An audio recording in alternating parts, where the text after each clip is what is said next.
As you know, I've railed against this ban on Australian citizens travelling back to their own country from India since it was first mooted, since before it was even announced. I know many of you disagree with me, and of course in breaking news, the federal court now has just rejected the challenge to overturn the travel ban on India. As you knew, as I mentioned earlier, there was this ban, the action taken by was taken by Gary Newman, a Melbourne man stuck in India at the moment. But Justice Thomas Thorley has declined to make these orders, apparently after hearing the first half of the challenge that Newman brought today. Now, as I've highlighted on this program repeatedly, firstly, the problem with this India ban is that the risk was overstated. It's exaggerated because of how horrible it is to see this trauma playing out in such a populous nation with so many people living in poverty, with a health system so easily overwhelmed. But as you can see from this graph of infections per million, while India's infection rate is on the way up, its reported cases are still way below the rate we saw in the US, the UK and Italy last year. Even allowing for underreporting by as much as half, India is yet to reach those levels. But my main reason for opposing the India travel ban is because it's a fundamental breach of a citizen's right. Already Aussies coming home have to go through quarantine for 2 weeks. Fair enough. It's at their expense, which is perhaps more questionable, and the places are highly rationed already because of restrictions placed especially on the states when it comes to quarantine places. That's a bit of a problem too, I would suggest.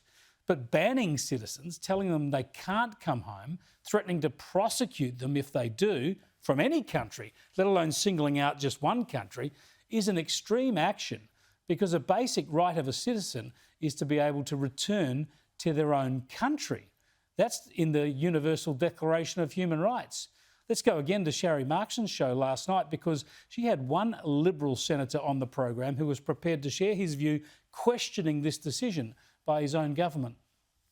Criminalising Australian citizens returning to their own country is a step too far, and I really worry about the precedent that that would set and what that says about the value of Australian citizenship and Australian passports. So, like many other things that's happened in this crisis, it was an extreme measure, just like many of the measures state governments have taken to lock people in their homes.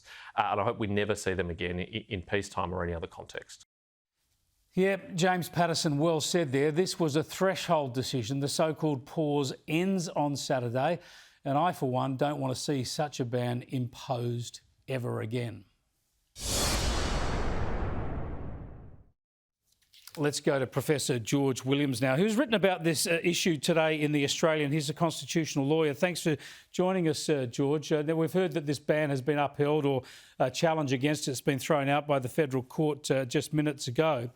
But you raised the fundamental question about how a government can just impose such a ban with the stroke of a pen. Explain your case against this. Well, my concern is how this has been made. Something as serious as putting your citizens in jail for returning home. You'd think that would go through Parliament, but in fact that didn't happen.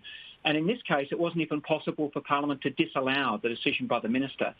And that's because there's an extraordinary provision in the Biosecurity Act. It means that the Health Minister can make any determination, any requirement he thinks is necessary. And a clause in there says that in doing so, the Health Minister can override any other law. And in fact, his actions can't be disallowed by Parliament. And I just think that puts him too high. It actually removes the democratic scrutiny for a really contentious decision that should be subject to full debate. Yeah, this goes to the extraordinary powers that are in some of these health and biosecurity laws right around the country, state and federal. Do you think they go too far? You obviously do. I mean, we don't even know that this has been through Cabinet, do we? Well, it doesn't need to go through Cabinet. In fact, this is a personal power vested in the Health Minister.